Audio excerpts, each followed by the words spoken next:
21st century teacher trainer.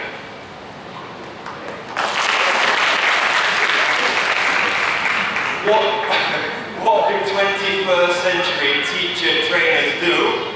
They have Facebook.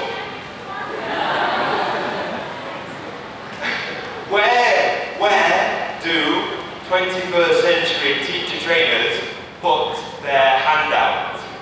Where do they put it? They put it on Facebook. Very good. So if you go to my Facebook page, you can download the handout for today's session. You'll see Step Up, 15th of April, click, and you can download my handout. So there's my Facebook page. And there's the handout. That's what the handout looks like. Okay, I am David Kay. I am from Pearson. We believe we are all... Okay, let's try again. We are all learning. Very good. So today I hope we learn something new and you leave here with a lot of new knowledge and information. So, why is English important? Is English important?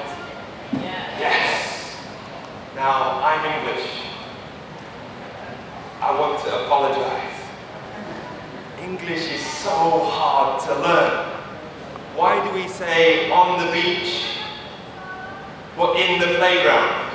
Why do we talk and we talked, but we do and we did? Do you know why? I don't know why either.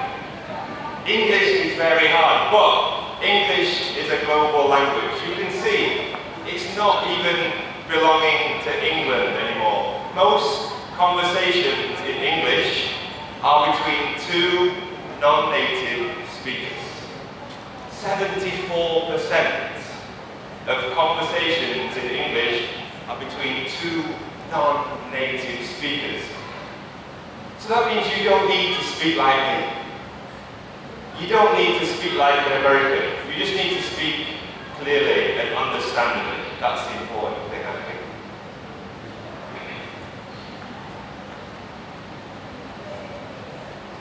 So, a little test. We're all global citizens now. I have a little world test for you. But before we begin, you need a partner this morning. You need a partner, okay? So, can you find a partner very quickly? You need A, B, A, B, A, B. Find a partner in the room. If you don't have a partner, put your hands up, please. If you don't have a partner, if you're on your own a little bit, you could go over there. Meet someone new is good. You join him, and then you two join together. Super. Does anyone else need a partner? Are we okay? Okay, so today is about making conversation. So, I want you to stand up, look at your partner, and greet them. Say, hello, nice to meet you, how are you today? Very simply. So stand up, please. Stand up. Turn to your partner and say, hello, good morning, nice to meet you.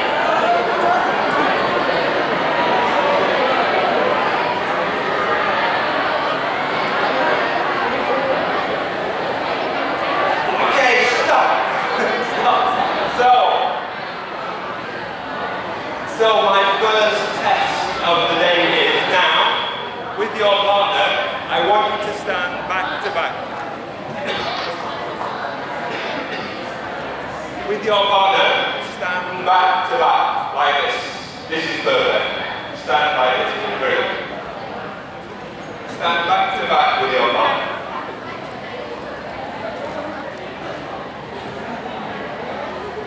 Okay, now, you can't turn around, okay? You can't turn around. Can you remember what is your partner wearing? What is your partner wearing? No turning around and no feeling, okay? They're the two rules. So I'll give you 1 minute only. Tell your partner and your partner will tell you what are they wearing. Can you remember? Okay.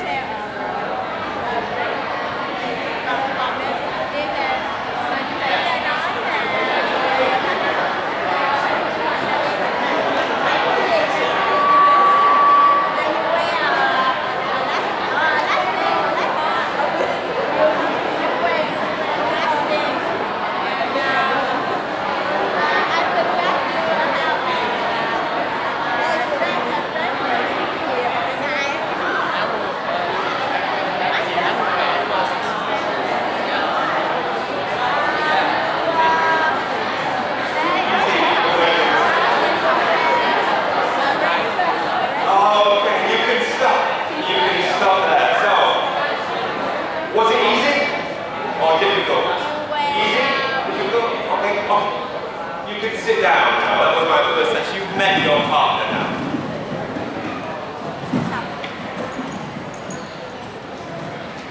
So, with your new partner, with your new friend, I have a little test. Very simple geography test. So, what countries are these? What countries are these? There are 4 countries. And below the countries, we have France, Egypt, the USA, and Australia. With your partner, very quickly, which picture shows which country?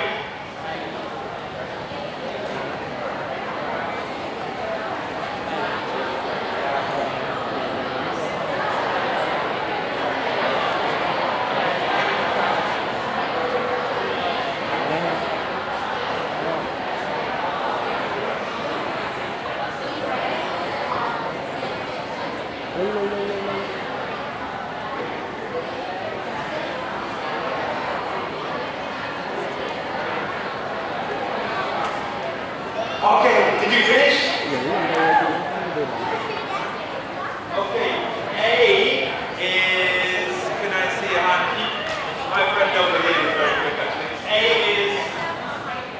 A is Australia. Is he right? Okay, we shall see. B, how about B? How about B, yes. B, he says, is France. Is he correct? How about a little bit more difficult now? How about C? What is C? Yes, sir. He thinks it is Egypt. Is he correct? Yes. And finally, very easy one. D must be. D must be. The USA is correct. Very good. Let's check the answer. It's a picture. It's not the real place. Okay, I think you are all correct, so give yourselves a round of applause.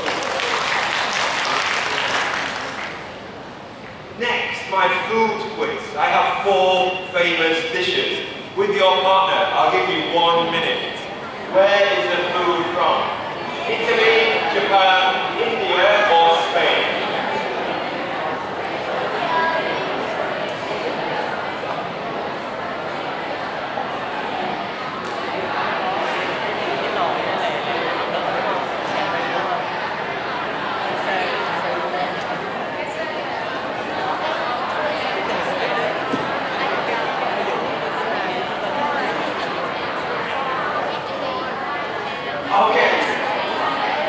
Okay, stop. You don't have much time today, so we're going to go a little bit quickly.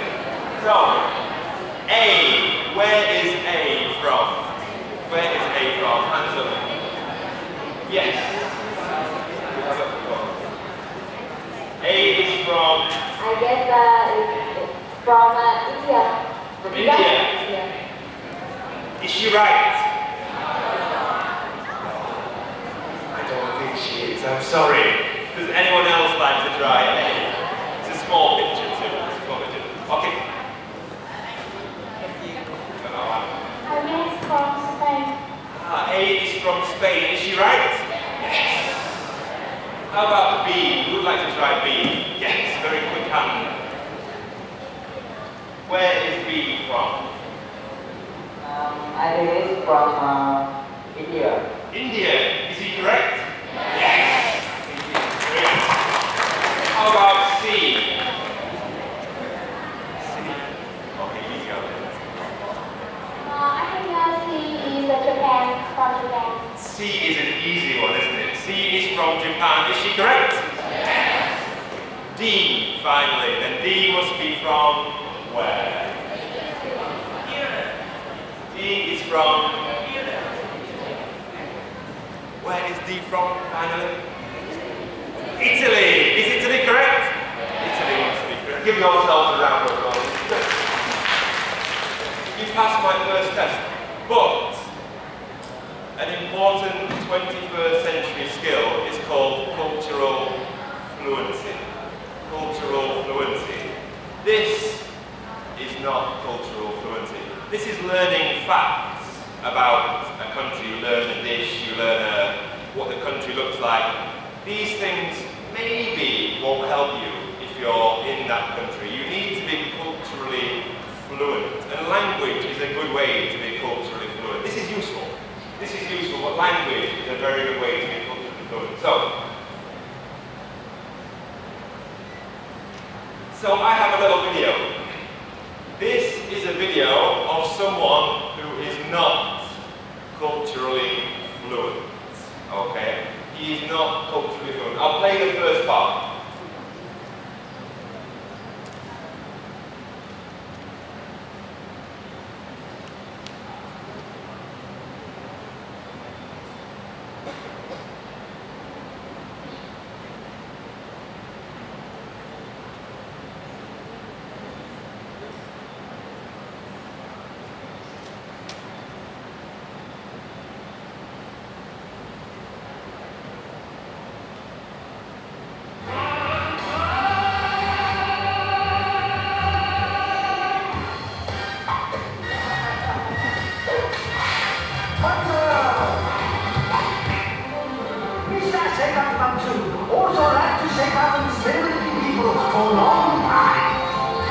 Last time, he shook hands with Fraser and Kelsey Grammer for 40 seconds.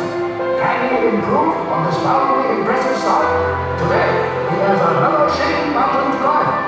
Question is, how long will Mr. Shake Hands do? Shake hands with Funny Man's Bill Murray, star of Ghostbusters 1 and 2. Wait a minute, what is it on 2? 30 seconds. B, 31 to 60 seconds. C, 60 to 90 seconds. 4, B, 91 to 120 seconds. Crazy and big. Okay, Mr. Shake Hands Man likes to shake hands. Now normally, if we shake hands, how long did that take? 2 seconds, 3 seconds. Mr. Shake Hands Man likes to shake hands for a very, very long time. How long will Mr. Shake Hands Man shake hands with the actor Bill Murray? Just discuss with your partner. I'll give you 10 seconds. Tell your partner. 1 minute, 10 seconds, 15 seconds. Tell your partner. What do you think? What do you think, Rick?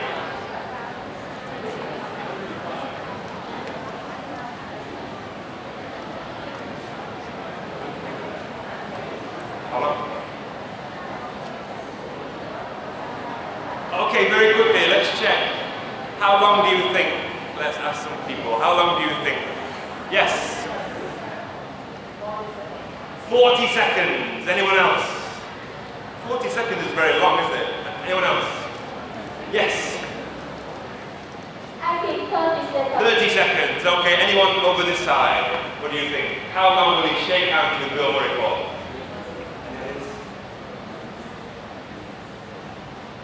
How long do you think? Let's try the gentleman. How many seconds? Okay. 25 seconds. 25 seconds. Shall we watch the video and find out? Yes.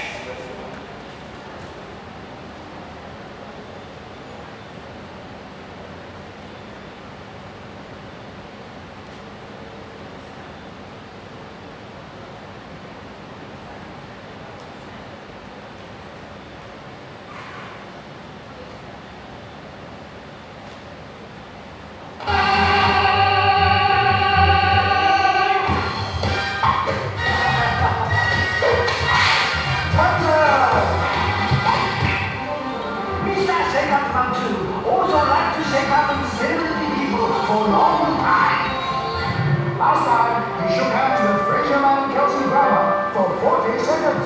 Can he improve on this powerfully impressive start?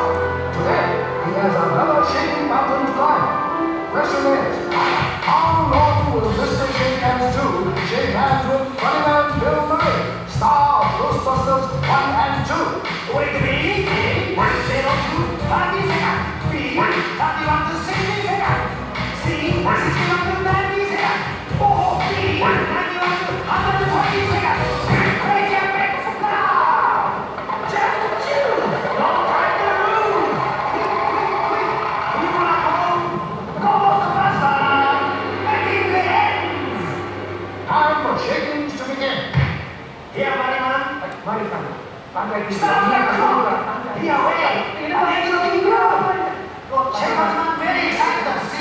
somebody. And the big somebody very happy too. Most fun for me was to, you know, do you like that movie, Joe? You're not making money. Big money joke, Mr. Money. Well, you have a lot of food in your mouth right now. But that's fun. It was fun. It was fun. Good one, sir. Let's do what you want, gentlemen. Just hold on in there. Oh, I did a movie called The Royal Tenenbaums with Wes Anderson. Film star man, totally happy here. He enjoying the shakings, making no sign of courage. Mr. Second boxing by a lot of people, but that was affecting his performance. Good. It's wrong, yeah? Oh no! Who brought it in? Who is it? He talking to someone else, but to see the shaking, Mr. Shaken's unprecedented shaking. I thought I'd see everything. It's a real cannot for the books. Mr. Shaken's not bothering asking any questions now. Ain't nobody here for, and that to shake his hand. Get shaking, Mr. Shaken Man. Get a grip, big boy, and shake it. Unbelievable. The rewriting old shaking books. It's so easy. Hold on. It's all over. No more shaking. I'm on the clock. 89 seconds. What is that? If you say C, 61 to 90 seconds, you are the winner. Thank you, Mr. Shaken Man. You really want to hold some shaking the record. You are the man. So did anyone say 89 seconds? No. None of you win a prize, I'm afraid. But the point is, cultural situations with foreign people can be difficult and can be awkward. If we have language, we can navigate and negotiate difficult situations. For example, Bill Murray, the actor who was shaking hands, he wanted to go away, he was shaking and he wanted to leave. What could he have said? What could he have said to the Japanese man, Mr. Shake Hands man? Can I have my hand back? Or I think that I'm sorry, I'm busy right now. nice. So that's very nice. You could have said sorry. Maybe sorry, I'm a little bit busy now. I have to go. But a gentle apology, sorry or excuse me, I have an appointment or I'm a little bit busy, is good. So we start with a gentle apology. Or another nice culturally fluent way to do it is to ask, is this normal in your country? Do you always do this in Japan? Is this common in Japan? And then you discuss, and culture becomes a conversation, not only a fact. You remember pasta is from Italy, curry is from India. Culture becomes a source of conversation, which I think is very useful. We're going to move on a little. Okay, how about, what does the word at the top say? Great! English language is constantly changing and developing. English is a living language. All languages are living languages. The word at the top says, let's try again. The word at the top says, great. The words at the bottom say,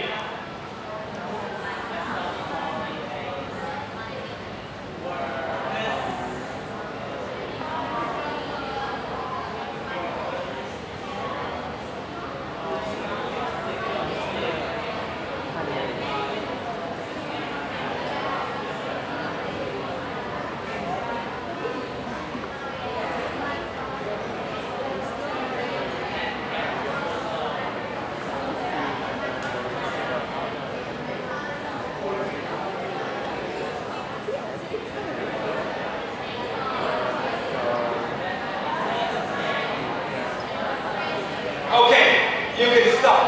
We don't have too much time, so let's read it together, shall we?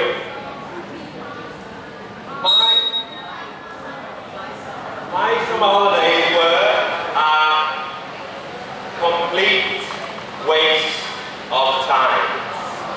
My summer holidays were a complete waste of time.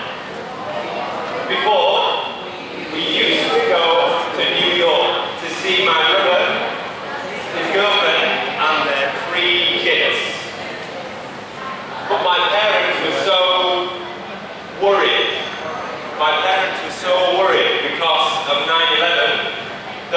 decided to stay in Scotland and spend 2 weeks up north. Up north, what you see is what you get. Absolutely nothing. I was very, very, very bored in the middle of nowhere. I was very, very, very bored in the middle of nowhere. Nothing but sheep and mountain. Ba is the sound we say sheep make. So nothing but sheep and mountain. At any rate, my parents were happy. They said, no, almost, it could be worse. It could be worse. And that they were happy for the peace and quiet. Peace and quiet. I don't think so. I wanted to go home as soon as possible to see my mates again. Mates is a synonym for friend, isn't it? So I wanted to see my mates again. Today I came back to school. I feel very angelic, because I have done all my homework. Now it's business as usual. Now it's business as usual. Good. This is the long version. This is the full version. Now, we shouldn't write academic essays in text speak. That's very important. We should know when to be formal and informal with our register. That's important too. But this is a good activity. It teaches you expressions and fixed phrases. It could be worse. Business as usual. A very nice expressions that make you sound like a native English speaker. Business as usual. It could be worse. Good. Next, how do we start a conversation? So, I think there's 4 key points. 4 key points. One is our greeting at the start. We start with a greeting. This morning, you started with a greeting. And then 2 useful tips are you find common ground. Common ground means something, an experience you share, or some things you both know something about. The person might like football. You might like football too. The person may have visited Japan. You have visited Japan too. That's common ground. The next one is you should sound interested. You should sound interested. So that means paying attention and asking questions. Oh really? Are you? That's very interesting. You can use language to encourage communication. And finally, when you go and say goodbye, you should be polite. So next time you meet will be much easier. So for example, we can say very simply, it's great to meet you. Very nice fixed expression, it's great to meet you. Or, we all know when we learn English, hello, how are you? How are things? Common ground, what language can we use to find common ground? Maybe it's about where they live, but they live near here. Where do you live in Saigon, I often ask. So it could be asking about proximity, or have you been here before? Or have you been to Japan before? Or have you been to Hoi An before? So asking about experience. And sounding interested, very important. You don't know when you're talking. You sound interested. So you say things like, I know what you mean. Or, are you? To encourage the question to continue. Or, oh really? And that encourages your partner to speak more. And how do we finish politely? We don't say, oh, goodbye, I've got to go. What do we say? 2 simple things. Great to meet you. See you again.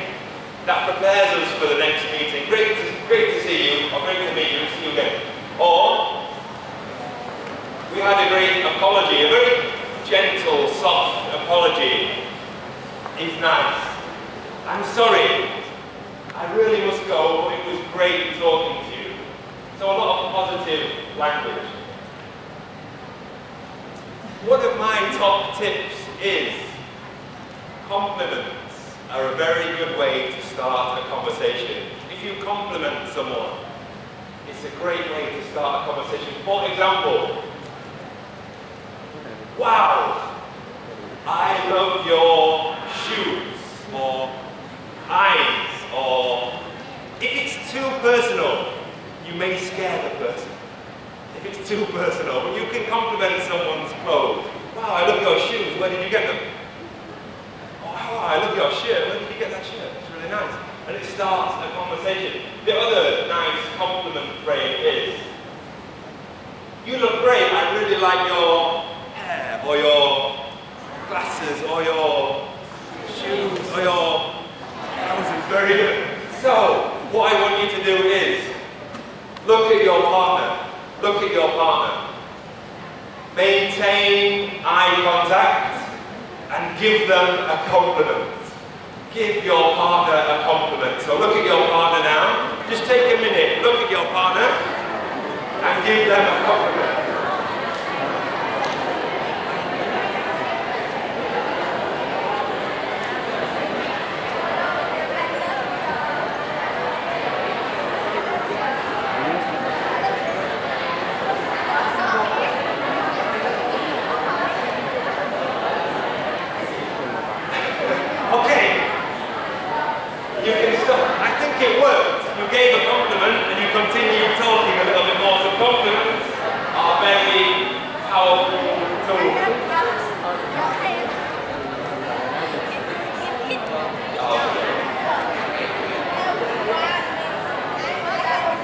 Okay, stop. No more compliments for now. So, language is very important. Language is very important, but also visual things are very important too. So it's not all about what we hear, it's also about what we can see. So I have a little video to demonstrate the power of visual.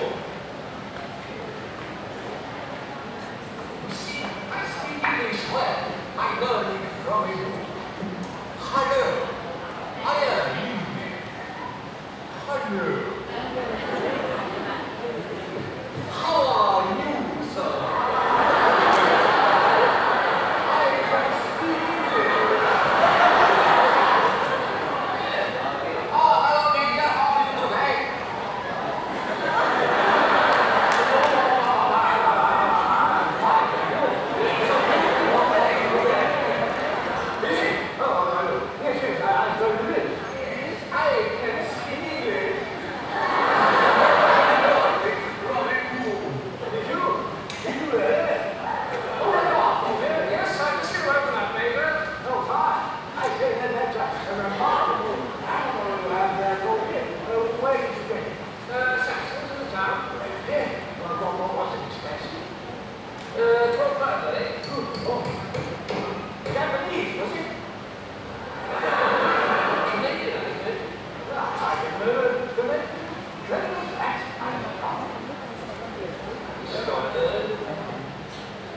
Okay.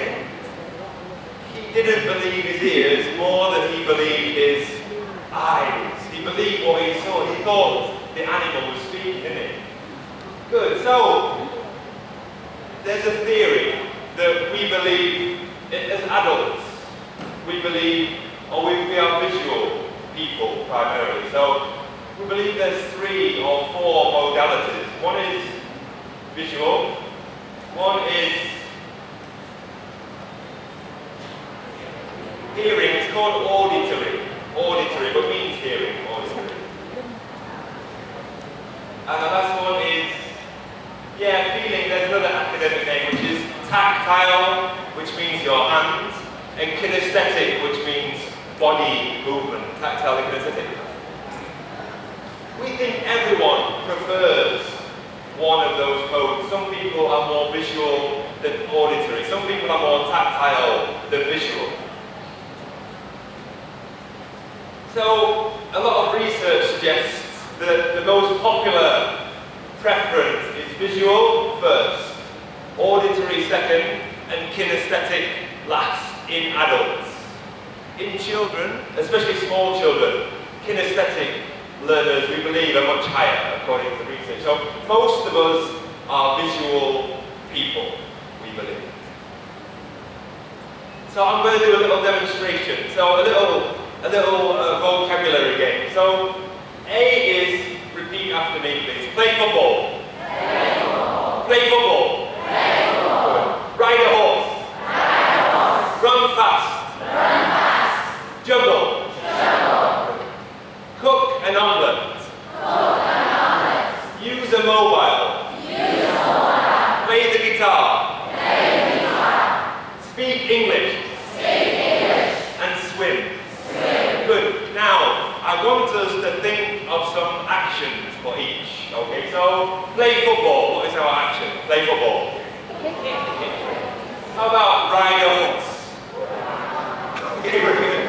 How about run fast? How about juggle? How about cook an omelette? How about use a mobile? Play the guitar. Speak English. Okay, very good. Swim. Okay. Cook an omelette. Play the guitar. Speak English. Swim. Juggle. Cook a juggle. Okay. Good. So, what we're going to do is stand up, please. I have a little test to prove we are more visual than auditory. Okay, I have a little test. I've been following. Okay.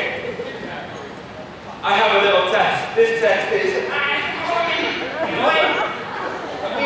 Okay. Good. My test is first, we'll do the action once more. So, play football. Let me see everyone, please. Play football. Ride a horse. Run fast. Juggle. Swim. Speak English. Cook an omelette. Play the guitar. Use a mobile. Play a juggle. Cook a swim. So, this time the test is you have to do as I say, not as I do. For example, I will say, use a mobile. And you have to use a mobile. Don't do as I do as I say. Okay, we'll try another one. Cook an omelette. Okay, very good. You have the idea. So, I have some rules. Because you're very smart. You have to look at me. Okay? That's the first rule. You have to look at me. Very important. The second rule is you have to do an action immediately. You can't. You have to do something immediately. 2 rules. Look at me and do the action immediately. Okay? Are you ready? Yes.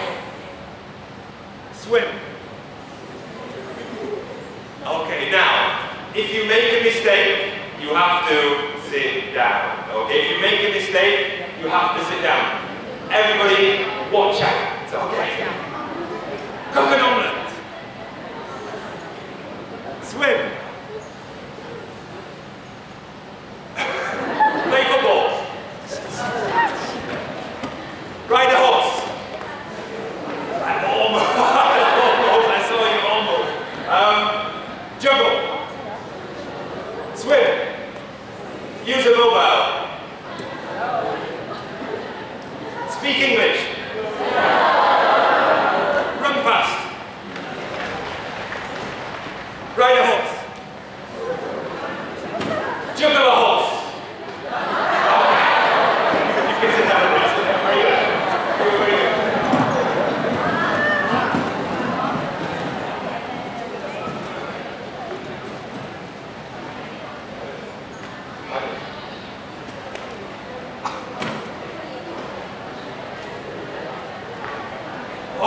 quickly, there was a very interesting test a few years ago. What did they do with the test? It was a visual test. A researcher showed some students a video of a teacher. They only showed the student 6 seconds, and there was no sound. They showed the student 6 seconds of video of a teacher teaching, and there was no sound. The student decided in 6 seconds if the teacher was good or bad, in 6 seconds with no sound. They asked students in the teacher's class at the end of the semester. Both people agreed about the teacher, which is remarkable. That means we take so much information in through our eyes. So I have another video. I'm going to show you 10 seconds, okay, with no sound. 10 seconds, no sound. And I want you to decide, is he a good teacher or a bad teacher, okay?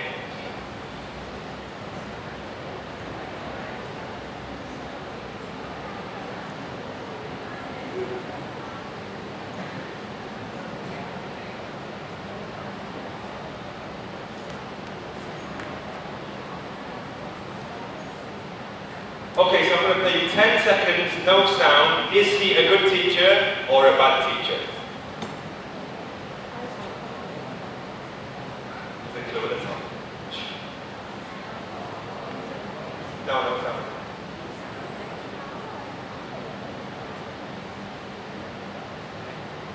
That's all you get, 10 seconds.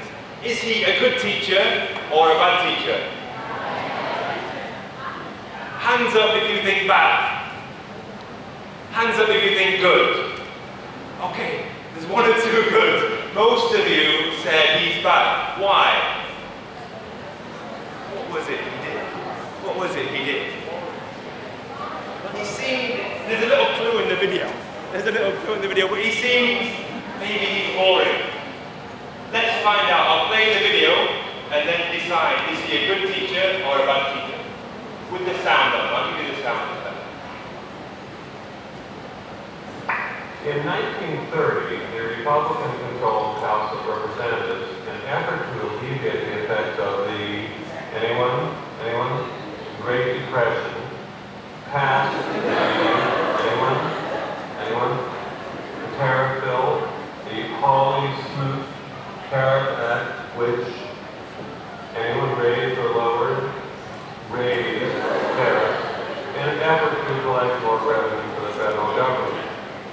Did it work? Anyone do that? It did not work, and the United States sank deeper into the Great Depression. Today, we have a similar debate over this. Anyone know what this is, class? Anyone? Anyone seen this before? The Laffer curve. Anyone know what this says? It says that at this point,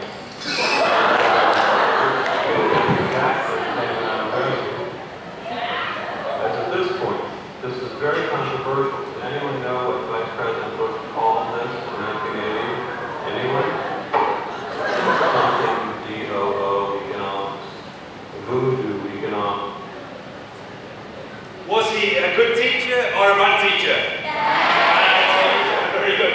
So most of you were correct. You saw 10 seconds with no sound, and it was the same as watching the video with sound. So we're very visual people, I believe.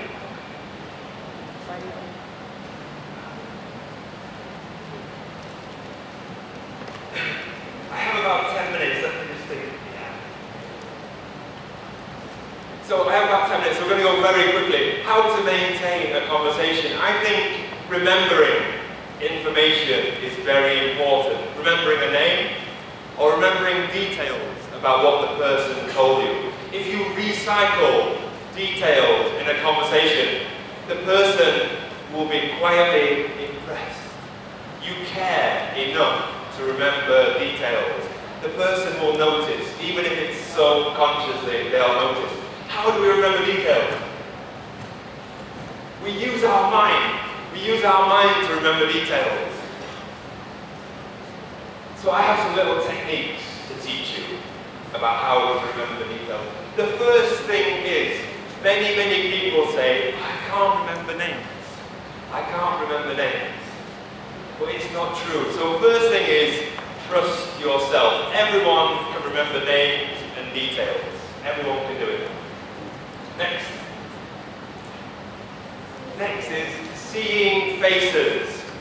In your brain, imagine the person's face. If you know someone else with the same name, imagine that person's face too. And imagine them bouncing up and down in your mind. You connect one person with another person. It's a very easy way. Next. Using sound tricks. So we can say the sounds. My name is David. David. So we can say David, David, David over and over again. We can imagine the letters in our mind. D, A, V, I, D. We can imagine the letters bouncing. D bouncing. A, V, I, D. And again. We'll remember the name very quickly. Next. Sound. Just keep repeating the sounds and make them longer. D, V, and make it funny. Funny and topical. Stick to the memory. Or we can see the letters visually. Or we can, very traditional way of remembering, we write it down, cover it, try to remember, write it again, cover it, try to remember. Very simple rote learning technique. So I have a little test. I have an example. This is my friend Stuart. Can you say hello, Stuart? Let's try again. He's in England, so he can't hear you very well. Let's say hello, Stuart. 1, 2, 3. Very good. Stuart. His name is Stuart. Stuart. In my mind, 2 words, stew and art. Stew and art. So, this is art. We have some art. And we have a stew art. And then we can imagine the picture with the food and the things in the picture. So if I want to remember Stuart, that's a good way to remember Stuart. Make a visual image connected to something in your language. We're going to try. This is my friend from Hong Kong. I live in Hong Kong. This is my friend. Her name is Frances. I want you to try and remember her name. Her name is Frances. Look at the word, look at the letters. Okay. This is my other friend. He's called Jan. Then try and remember his name. Okay. Good. Next. Go a little bit quick. Small talk. What is small talk? What is small talk? Small talk is a great way to extend conversation. What is small talk? Is it speaking very quietly? Is it small talk? No. Is it casual conversation about nothing important? Or is it a small person talking? No. Okay, small talk is, according to our dictionary, polite, friendly conversation about unimportant subjects, maybe the weather, or the person's life, or where you live. Small talk is polite, friendly conversation about unimportant subjects. How about this? What is this? It's not a carrot. Carrots are orange, it's not a yam. No, it's not. Yeah, like a turnip. Turnips are round though. This is a parsnip. What's a parsnip? Yeah, there's a little bit of American English difference. This is a parsnip. Why am I showing you a parsnip? Why am I showing you a parsnip? Because parsnip is a good way to remember topics for small talk, or topics that you shouldn't use in small talk. The first one is politics. In small talk, politics is not a great subject because you may disagree. You may start fighting. So politics is not a good topic. How about A? Alcohol. In many countries, I visit Indonesia, alcohol, you're not allowed to drink alcohol. So if you start talking about going to a party last night, you drank a lot and got drunk, and the person doesn't drink, it may end the conversation. How about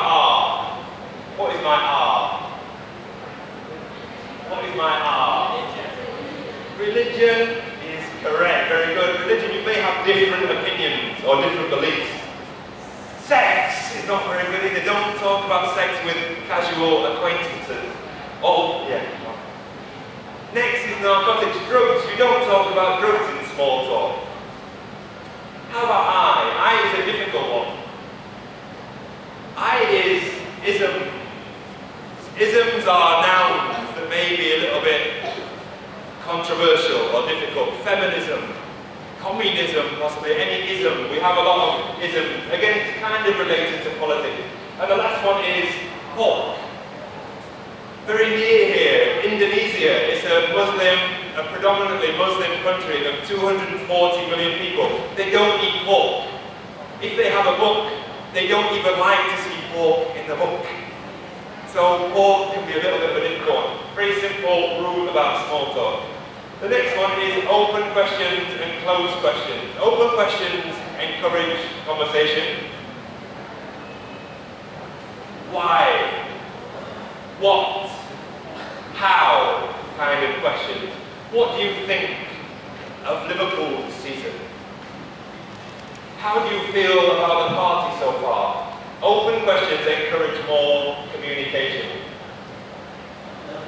Closed questions check information. Are you okay?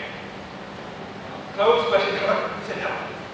Closed questions often have a yes or no answer, or a very short answer. How are you? I'm fine. That's the kind of closed question. So I think we should use a mixture of open and closed questions in conversation. Good. The last thing we're going to do, a cultural guide to the UK and the USA. I'm not from the USA, so I don't know what I'm talking about. So I thought we'll talk only about the UK. I'm a specialist subject. So, great at queuing. A love of curtain twitching. What is curtain twitching? Curtain twitching means being nosy, like to watch people from behind curtains. Curtain twitching means being nosy. Getting drunk is a very popular. Talking about the weather is very, very popular in England. Sarcasm. Do you know what sarcasm is? Sarcasm is like a compliment, and you say the same words, but you don't mean the words. Wow, you look great. It's sarcastic by the tone of voice. The language is the same, but the tone of voice changes. Wow, I like your hair. I don't mean I don't like your hair. We love television and soap operas. And we have a stiff upper lip. That means if we have problems, we don't talk about the problems. We just keep going. That's a stiff upper lip. And moaning. Moaning, what's a synonym for moaning? Complaining. Yeah, we like to complain about the weather, about the government, about many different things. So complaining. Which is number one? Which is number one in England? Which is number one? Bargaining. Number one is talking about the weather. And then we like to queue. And then sarcasm is number 3 of most popular traits. Watching soaps, number 4. Getting drunk, number 5. A love of bargains, number 6. A love of curtain twitching, being nosy, number 7. Number 8, a stiff upper lip. Number 9, a love of all television. And number 10, complaining are the top 10 British traits.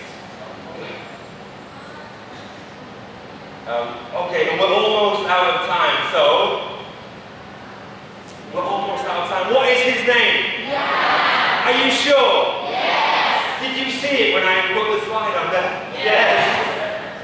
His name is Dan. What's her name? Frances. How do you spell Frances? Frances. Very good. Give yourselves a big round of applause, please. Her name is Frances. Very good. And my name is David Cape. Thank you very much. Now, I told you I have Facebook. I'm a 21st century teacher trainer. If you go to my Facebook page, you can download my handout. You can also email me at david.kane@pearson.com. Please email me. You can also follow me on Twitter at Kane Training. And like I said, you can find my page on Facebook. If you put the URL in as on.fb.me/Facebook, FbookPK, you can find my page. And that's all I have time for, so give yourself a round of applause, please. You're very noisy.